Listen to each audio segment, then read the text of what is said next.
अस्सलाम वालेकुम रहमतुल्लाहि व बरकातुहू नाज़रीन। इस टाइम हम यहाँ पे अबू ज़बी के अंदर मौजूद हैं और शेख ज़ायद मस्जिद की तरफ जा रहे हैं। तो इस दौरान मैंने सोचा कि आपसे कुछ बात कर ली जाए। बात इस मौजू के ऊपर है कि आजकल मरी के अंदर एक वाक़या हुआ है, उस हवाले से अब बहुत ज़्यादा शोर है। तो हमारे यहाँ पे मसला ये है कि अगर एक बंदा बीमार हो तो उसके इर्द गिर्द मौजूद हर बंदा डॉक्टर बन जाता है, और अगर एक डॉक्टर मौजूद हो तो उसके इर्द गिर्द हर बंदा बीमार बन जाता है। सूरत हाल इस टाइम है कि हर तरफ एक शोर मचा हुआ है कि कार्बन मोनोऑक्साइड की वजह से ये सानहा पेश आया। ये बात दुरुस्त है, इसमें कोई शक भी नहीं है। तो लेकिन मेरा कहने का मकसद सिर्फ ये है कि ये सानहा कार्बन मोनोऑक्साइड की वजह से ही पेश नहीं आया, ये हमारी इज्तमाई बेहिसी की वजह से पेश आया है। वो बेहिसी क्या है कि हमारे यहाँ पे आज सर बंदा एक फ़ैशन बनाया हुआ है कि मरी वालों को, बुरा भला को, उनको गालियाँ निकालो कि उन्होंने जनाब 500 का अंडा कर दिया, 1000 का हीटर कर दिया, 3000 धक्के का कर दिया, 5000 का कमरा 50,000 का कर दिया, वगैरह वगैरह। ये बातें कहनी बहुत आसान है, लेकिन हकीकत क्या है? हकीकत ये है कि हम ख़ुद कोई ज़रूरतमंद अगर हमारे हथे चढ़ जाए तो अल्लाह से डर के बताइए कि हम उसके साथ क्या सलूक करते हैं। कहीं भी हो, कचहरी के अंदर अगर वो मिल जाए किसी को, या हॉस्पिटल में मिल जाए, पटवार खाने में मिल जाए, किसी जगह को बंदा ज़रूरतमंद एक दफ़ा फंस जाने की देर है, हम उसके साथ क्या सलूक करते हैं। तो ये इज्तमाई रवैया हमारा, इज्तमाई तरबियत है हमारी, कि वही सलूक मरी वालों ने उनके साथ किया। बदकिस्मती ये हुई कि अगर उन्हें पता होता कि ये मर ही जाएंगे तो शायद वो इस हद तक ना जाते। तो बहरहाल उनके मरने से कौम का एक चेहरा, हमारे लोगों का एक चेहरा भी हमारे सामने आया। दूसरी बात ये है कि ऐसी जगहों पे जब हम जाते हैं तो हमें अपने साथ कुछ हिफाजती इक़दाम ज़रूर करने चाहिए। कोई भी हो, मैं सख्त बर्फ़बारी में मरी गया तो मैंने अपने साथ लाठी, छुरी और टार्च और बेलचा और इस तरह की बहुत सारी चीज़ें अपने साथ रखी थी। गर्म कपड़े, ऐसे गर्म कपड़े जो कम जगह घेरते हों और ज़्यादा आपको वार्म कर सकते हों। एक्स्ट्रा ये क्या है, मोबाइल का जो सा होता है, बैटरी के लिए यूज़ होता है, power bank, sorry, thank you. ये हमारे भाई हैं, साथ बैठे हुए हैं, इन्होंने मुझे इसकी याद नहीं कराई। पावर बैंक वगैरह ये चीज़ें लाजमी साथ रखनी चाहिए। देखें, हादसा होते हुए कोई पता नहीं लगता, वक़्त का कोई पता नहीं होता। तो अभी ये सारी चीज़ें अगर हमारे साथ हों तो कुछ बेहतरी हो सकती है। अब एक बात है कार्बन मोनोऑक्साइड की, कि ये अमवात कार्बन मोनोऑक्साइड से हुई हैं। कार्बन मोनोऑक्साइड मतलब ये कि एनर्जी के जलने से के नतीजे में ये गैस पैदा होती है।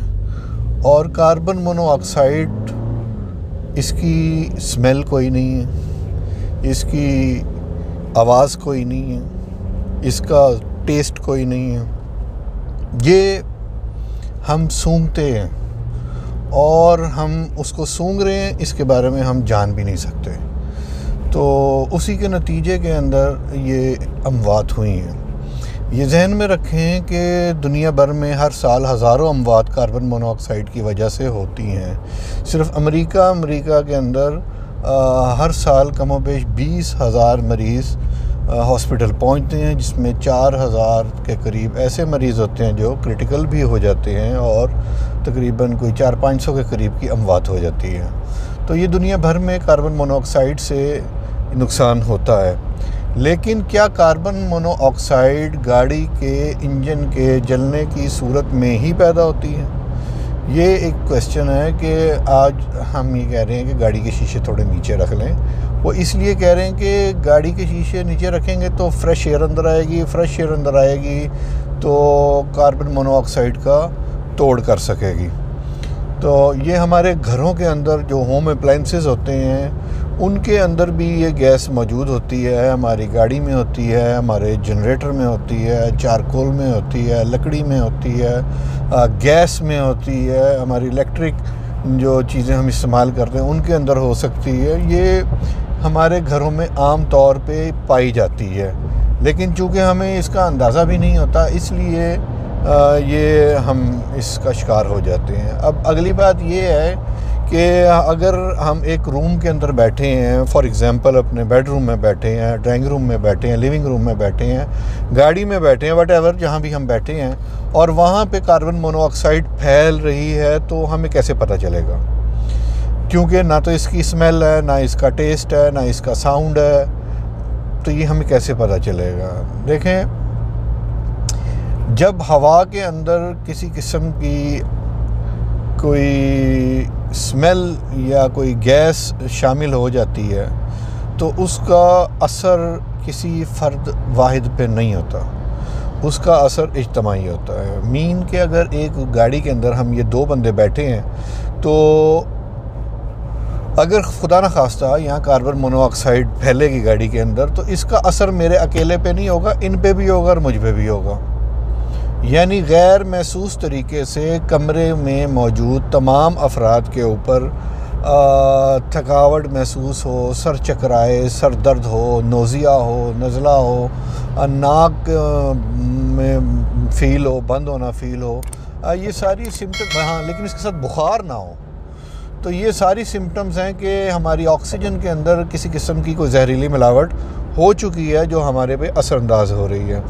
तो जब इज्तमाई तौर पे कुछ लोगों में ये प्रॉब्लम इकट्ठी नज़र आए, मिसाल के तौर पे इसको नोट करें, कमरे में हो या गाड़ी में हो, तो इट्स मीन कि आप कार्बन मोनोऑक्साइड का शिकार हो रहे हैं, इसका आपके ऊपर असर हो रहा है। तो कार्बन मोनोऑक्साइड की ये एक बहुत बड़ी निशानी है।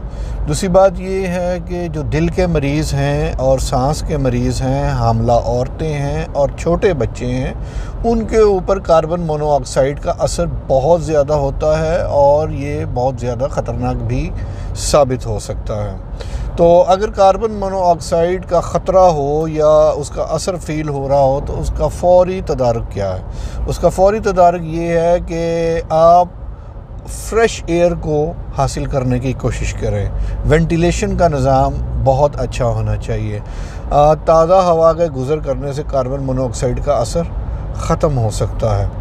इसी तरह जो मरीज़ हैं, जब उनके बॉडी के अंदर कार्बन मोनोऑक्साइड का इजाफ़ा होता है, तो फिर उन्हें बज़रिया mask oxygen, fresh oxygen, pure oxygen की सप्लाई दी जाती है, जिससे उनके इस गैस के असरात को कम किया जा सकता है।